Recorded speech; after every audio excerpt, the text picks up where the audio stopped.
ನಮಸ್ಕಾರ ಡಾರ್ಲಿಂಗ್ಸ್, ಎಲ್ಲರೂ ಹೇಗಿದ್ದೀರಾ? ನಾನಂತೂ ಚೆನ್ನಾಗಿದ್ದೀನಿ, ನೀವು ಕೂಡ ಎಲ್ಲ ಚೆನ್ನಾಗಿದ್ದೀರಾ ಅಂತ ಅನ್ಕೊಂಡಿದ್ದೀನಿ. ಟಾಪ್ ಕ್ರಿಕೆಟಿಂಗ್ ಅಪ್ಡೇಟ್ಸ್ಗೆ ಇವತ್ತು ಹೋಗ್ಬಿಡೋಣ. ಆಲ್ಮೋಸ್ಟ್ ಪ್ರಮುಖವಾಗಿ 3 ಅಪ್ಡೇಟ್ಸ್ ಎತ್ಕೊಂಡ್ ಬಂದಿದ್ದೀನಿ ಇವತ್ತು. 3 ಕೂಡ ಬೆಂಕಿ ಅಪ್ಡೇಟ್ಸ್ ಏನೇ ಗುರು. ಒಂದ್ ಕಡೆ ಒಬ್ರಿಗೆ ಅವಮಾನ ಆದ್ರೆ ಇನ್ನೊಂದ್ರ ಕಡೆ ಸನ್ಮಾನ, ಇನ್ನೊಬ್ರ ಕಡೆಗೆ ಫ್ಯೂಚರ್ ನ ಭವಿಷ್ಯ ಆದ್ರೆ ಒಬ್ರು ಅದ್ಭುತವಾದ ದಾಖಲೆಯನ್ನು ಸೃಷ್ಟಿ ಮಾಡಿದ್ರು ಕೂಡ ಫಸ್ಟ್ ಇಂಡಿಯನ್ ಪ್ಲೇಯರ್ ನಮ್ಮ ಅಭಿಷೇಕ್ ಶರ್ಮಾ ಅವರು ಮಾಡಿರುವಂತ ದಾಖಲೆ. ಸೊ ಏನಿದು ನಮ್ಮ ರೋಹಿತ್ ಶರ್ಮಾ ಅವರ ಬಗ್ಗೆ ಏನ್ ಟಾಕ್ ಬರ್ತಾ ಇದೆ? ಈಗಾಗಲೇ ರಿಟೈರ್ಮೆಂಟ್ ಕಂಪ್ಲೀಟ್ ಆಗಿ ಕೊಡೋಕೆ ರೆಡಿ ಆಗಿದ್ದಾರಾ? ಸೊ ಎಲ್ಲ ಕಂಪ್ಲೀಟ್ ಡೀಟೇಲ್ಸ್ ನಾನು ನಿಮಗೆ ಕೊಡ್ತೀನಿ. ಅದಕ್ಕೂ ಮುಂಚೆ ನಮ್ಮ ಚಾನಲ್ಗೆ ನೀವು ಇನ್ನೂ ಸಬ್ಸ್ಕ್ರೈಬ್ ಆಗಿಲ್ಲ ಅಂದ್ರೆ ಬೇಗ ಬೇಗ ಸಬ್ಸ್ಕ್ರೈಬ್ ಆಗ್ಬಿಡಿ.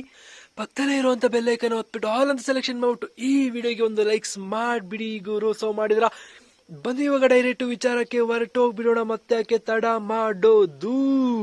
ಸೊ ಮೊದಲನೇ ಬಿಗ್ ಅಪ್ಡೇಟ್ಸ್ ನೋಡಿದ್ರೆ ರೋಹಿತ್ ಶರ್ಮಾ ಅವರು T20ಗೆ ರಿಟೈರ್ಮೆಂಟ್ ಕೊಟ್ಟಾದ್ಮೇಲೆ ನೆಕ್ಸ್ಟ್ ಎಲ್ಲಾ ಫಾರ್ಮೆಟ್ಗೂ ಯಾವಾಗ ರಿಟೈರ್ಮೆಂಟ್ ಕೊಡ್ತೀರಾ ಅನ್ನೋದು ಆಲ್ವೇಸ್ ಮೀಡಿಯಾ ಫ್ಯಾನ್ಸ್ ಗಳ ಕ್ವಶನ್ ಆಗಿರುತ್ತೆ ಗುರು. ಫ್ಯಾನ್ಸ್ ಅಂತ ಕೊಡ್ಲೇಬೇಡಿ ಗುರು, ನೀವು ಹಿಂಗೆ ಆಡ್ಕೊಂಡಿದ್ ಬಿಡಿ ಚೆನ್ನಾಗಿರುತ್ತೆ ಅಂತ ಹೇಳ್ತಾರೆ. ಬಟ್ ನಮ್ಮ ಮೀಡಿಯಾ ಕೇಳಲೇಬೇಕಲ್ವಾ ಗುರು.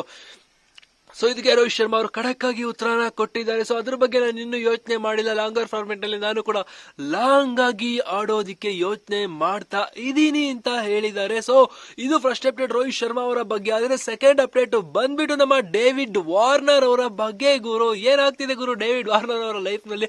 ಅವರು ರಿಟೈರ್ಮೆಂಟ್ ಇಂದ ಏನೋ ವಾಪಸ್ ಬಂದ್ರು. ನಾನು 2025ಗೆ ಬರೋಂತ ವರ್ಲ್ಡ್ ಕಪ್ ನ ಆಡ್ತೀನಿ ಅಂತ ಕೂಡ ಹೇಳಿದ್ರು. ಬಟ್ ಅವರ ಸೆಲೆಕ್ಷನ್ ಕಮಿಟಿ ನಾವು ಅವ್ರನ್ನ ನೋಡ್ತೇನೆ ಇಲ್ಲ ಗುರು ಅಂತ ಹೇಳ್ಬಿಟ್ರು ಗುರು. ಒಂಥರ ಡೇವಿಡ್ ವಾರ್ನರ್ ಅವ್ರಿಗೆ ಟಕ್ಕರ್ ಅಥವಾ ಅವಮಾನ, ಇಂಡೈರೆಕ್ಟ್ ಆಗಿ ಒಂಥರ ಅವಮಾನ ಮಾಡ್ದಂಗೆ ಅಂತಾನೆ ಕೂಡ ಹೇಳಿದ್ರು ಕೂಡ ತಪ್ಪಾಗೋದಿಲ್ಲ. ಸೊ ಇನ್ನು ಥರ್ಡ್ ಅಪ್ಡೇಟ್ಗೆ ಹೋಗೋದಾದ್ರೆ ರಿಷಬ್ ಪಂತ್ ಅಣ್ಣ ಅವರು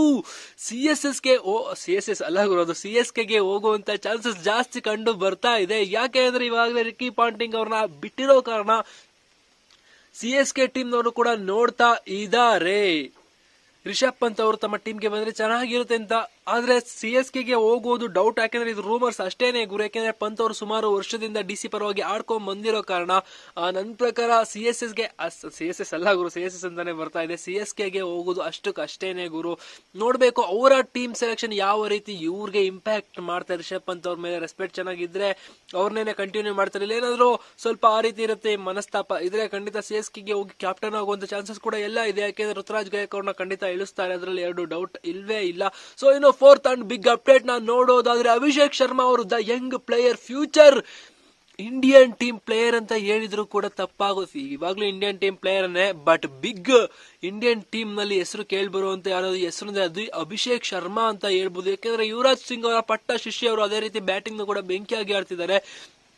ಸೊ ಮೊನ್ನೆ ಜಿಂಬಾಬ್ವೆ ವಿರುದ್ಧ ನಡೆದಂತ T20 ಸೀರೀಸ್ ನಲ್ಲಿ ಇವರ ಪ್ರದರ್ಶನ ಯಾವ ರೀತಿ ಇತ್ತು ಅಂತ ನೋಡಿದ್ರೆ ಅವರು ಒಂದೇ ಒಂದು ದಾಖಲೆನ ಸೃಷ್ಟಿ ಮಾಡಿದ್ದಾರೆ ಅಂತ ಹೇಳಿದ್ರು ಕೂಡ ತಪ್ಪಾಗುತ್ತೆ. ಅಂದ್ರೆ ದಾಖಲೆಗಳು ಬೇಜಾನಾದ, ಬಟ್ ಆ ಒಂದು ದಾಖಲೆ ದ ಫಸ್ಟ್ ಇಂಡಿಯನ್ ಪ್ಲೇಯರ್ ಅಂತ ಹೇಳ್ಬಹುದು. ಇವ್ರಿಗೆ ಸೆಂಚುರಿ ವಿಕೆಟ್ ಅಭಿಷೇಕ್ ಶರ್ಮಾ ಅವರು ತಗೊಂಡಿರೋದು ಇದೇ ಫಸ್ಟ್ ಟೈಮ್. ಇಂಡಿಯನ್ ಪ್ಲೇಯರ್ ಇದನ್ನ ಯಾವ ಒಬ್ಬ ಪ್ಲೇಯರ್ ಕೂಡ ಮಾಡಿಲ್ಲ ಅವರು. ಸೆಂಚುರಿನೂ ಕೂಡ ಹೊಡೆದು ವಿಕೆಟ್ ಕೂಡ ತಗೊಂಡಿರುವಂತ, ಅದು ಕೂಡ T20 ಸೀರೀಸ್ ನಲ್ಲಿ first Indian to achieve this both in same T20 series ಗುರು. ಅದು ಒಂದೇ ಒಂದು ಸೀರೀಸ್ ನಲ್ಲಿ ಯಾವ ಒಬ್ಬ ಪ್ಲೇಯರ್ ಕೂಡ ಮಾಡಿಲ್ಲ. ಸೊ ಇದು ಅಭಿಷೇಕ್ ಶರ್ಮಾ ಅವರು ಮಾಡೋದ್ರ ಮೂಲಕ ಇಂಡಿಯನ್ ಟೀಮ್ ನಲ್ಲಿ ತಾನು ಕೂಡ ಇದೀನಿ ಗುರು, ಐ ಆಮ್ ಎಂಟ್ರಿ ಅನ್ನೋ ರೀತಿಗೆ ಬಿಗ್ ಸ್ಟೇಟ್ಮೆಂಟ್ ಇಂಡೈರೆಕ್ಟ್ ಆಗಿ ಕೊಡ್ತಾ ಇದ್ದಾರೆ. ಸೊ ನಿಮ್ಗೆ ಅನಿಸುತ್ತೆ ಅಭಿಷೇಕ್ ಶರ್ಮಾ ಫ್ಯೂಚರ್ ನಲ್ಲಿ ಬಿಗ್ ಕ್ರಿಕೆಟರ್ ಆಗ್ತಾರೆ? ಹಾಗೂ ನಿಮ್ಮ ಫೇವರೇಟ್ ಕ್ರಿಕೆಟರ್ ಯಾರು ಅನ್ನೋದನ್ನ ಕಮೆಂಟ್ ಸೆಕ್ಷನ್ ಅಲ್ಲಿ ಕಮೆಂಟ್ ಮಾಡಿ. ನೆಕ್ಸ್ಟ್ ವಿಡಿಯೋದಲ್ಲಿ ಸಿಗೋಣ. ಅಲ್ಲಿವರೆಗೂ ಕಾಯ್ತಾ ಇರಿ. Tata, bye bye, see you.